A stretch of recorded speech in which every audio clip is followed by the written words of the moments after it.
What if I told you that one of the most overlooked coins of the late 20th century made a surprise return at the end of the millennium, and that this unexpected comeback turned it into one of the most collectible modern dollar coins? Today, the 1999 Susan B. Anthony dollar was never supposed to happen. Its story is filled with twists, moments of necessity, and even mistakes that have made some examples worth far more than face value. If you stay with me until the end of this video, you will discover how much these coins are selling for on different platforms and auctions today, and why this coin, which many dismissed decades ago, is suddenly so important to collectors. The Susan B. Anthony dollar had a rough start when it was first introduced in 1979.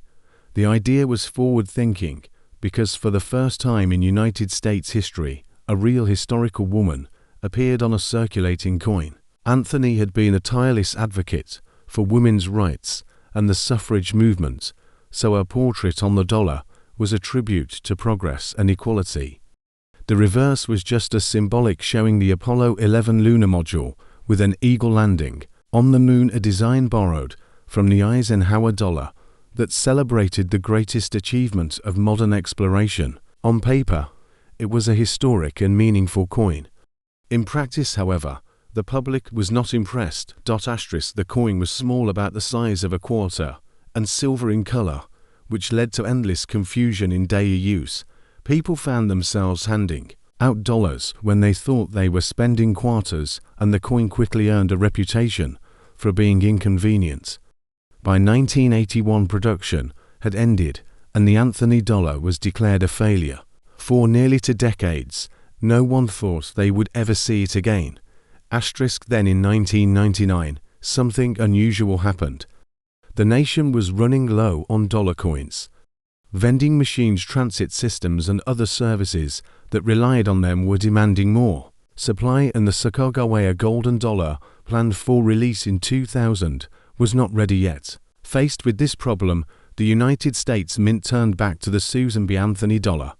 For one last time, it would be struck and placed into circulation. This was never meant to be a revival of the series. It was a temporary solution to fill the gap until the new dollar coin was ready. That brief moment is what makes the 1999 issue so fascinating.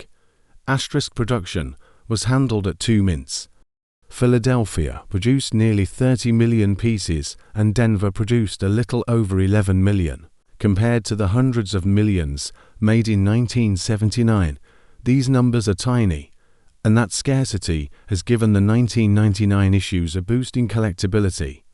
They are the lowest mintage circulation strikes of the entire series, and the fact that they were the last ever produced makes them stand apart. Visually, the coin remained unchanged. The obverse still carried Anthony's determined portrait framed by stars and the word liberty, while the reverse still displayed the moon landing with the eagle in descent.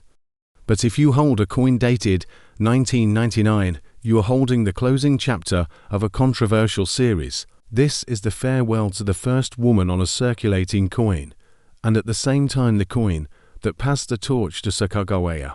The proofs of 1999 are especially interesting. Struck only in Philadelphia, they were produced in small numbers for collectors and sold as part of special sets. Unlike circulation coins, proofs display flawless detail with polished mirror fields and frosted devices. These are not just coins, they are miniature works of art. Being the final proof issue of the series, they have become must-haves for dedicated collectors who want to complete the set.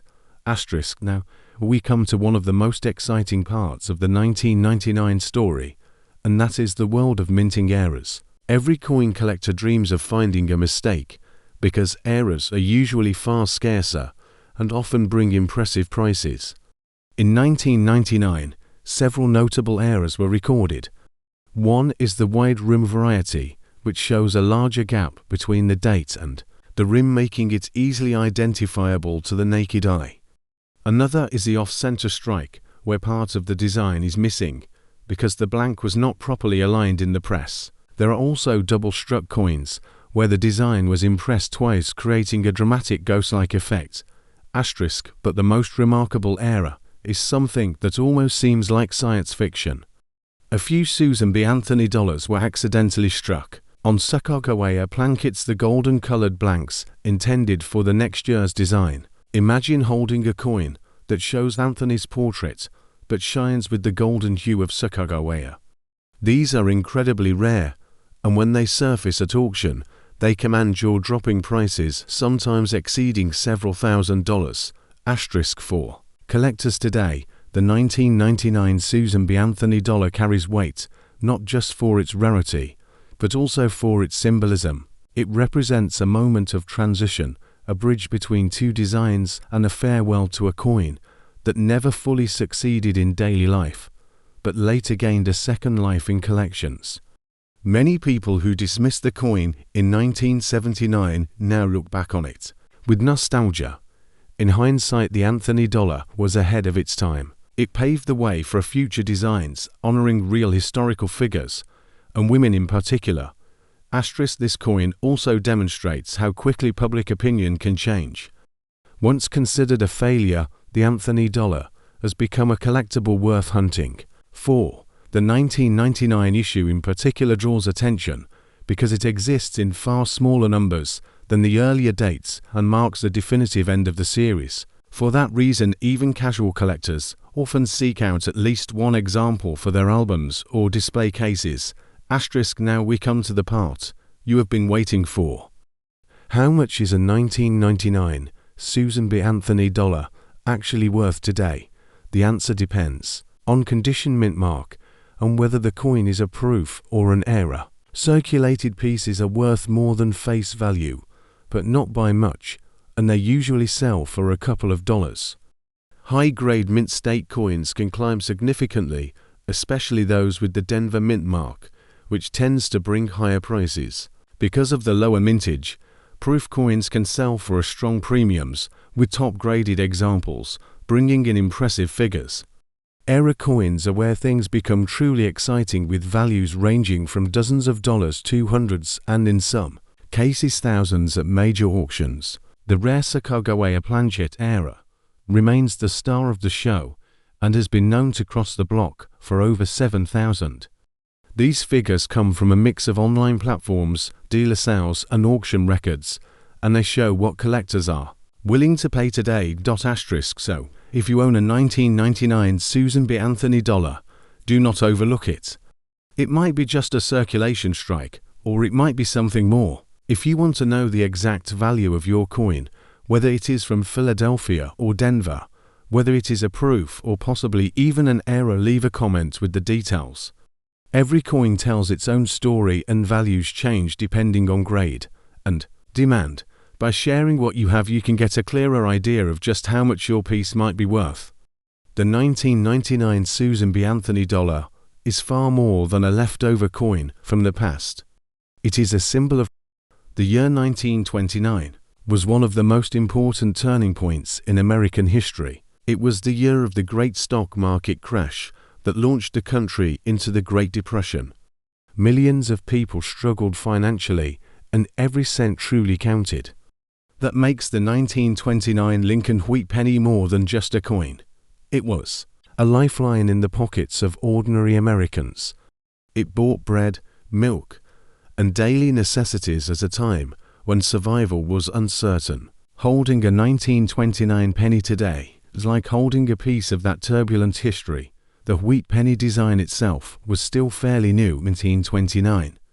It had first appeared in 1909 to celebrate the 100th anniversary of Abraham Lincoln's birth. Victor David Brenner designed the coin with Lincoln's portrait on the obverse and to simple wheat stalks on the reverse, symbolizing prosperity and growth. By 1929, Americans had already grown used to seeing Lincoln on their pennies, but the coin had not lost its symbolism. It was a tribute to a president remembered for guiding the country through its most difficult war, and now ironically it circulated during one of the most difficult economic crises. When it comes to mintage, the 1929 penny was struck at two locations. The Philadelphia mint produced the largest number, while the San Francisco produced a smaller amount, with the familiar S mint mark beneath the date. There was no Denver issue that year. Philadelphia struck well over 100 million coins, while San Francisco produced fewer than 50 million. Those numbers may sound large, but when you compare them to other years of the wheat cent series, you realize that the 1929 coins are moderately scarce, especially in higher grades. Millions were worn down in circulation during the hard times of the Depression, and relatively few survived in pristine condition. For collectors, the difference between the Philadelphia and San Francisco issues is important. The plain date Philadelphia coins are easier to find and more common in most grades. The S mint mark coins are scarcer and usually command more attention, especially when found in higher mint state condition. The 1929 wheat penny is also interesting for its connection to hoarding habits of the Depression. Many people began saving coins out of fear of banks collapsing and money losing value, while silver and gold coins were saved more aggressively. Even humble copper cents, like the 1929, were put away by families who wanted security in small change. As a result, some rolls of uncirculated 1929 cents survived, but they are much rarer than other years. Finding one of those bright red gems today is a thrill for any collector. Errors add another layer of intrigue. In 1929, the minting technology was not as advanced as it is today, so mistakes happened. Collectors occasionally find pennies from that year with off-center strikes where part of Lincoln's portrait or the wheat stalks are missing. There are also examples with die cracks, repunched mint marks on the San Francisco coins, or doubled features on the lettering. These errors are not extremely common, but when they appear, they create excitement among collectors and bring higher prices. The coin's historical setting also influences its appeal.